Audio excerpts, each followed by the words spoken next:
నేనెల్లప్పుడూ యెహోవాను సన్నుతించెదన్, నిత్యము ఆయన కీర్తి నా నోట నుండున్.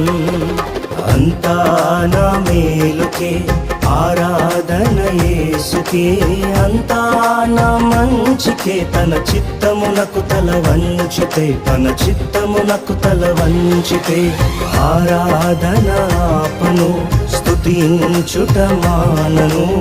ఆరాధన ఆపను, స్తుతించుట మానను, స్తుతించుట మానను.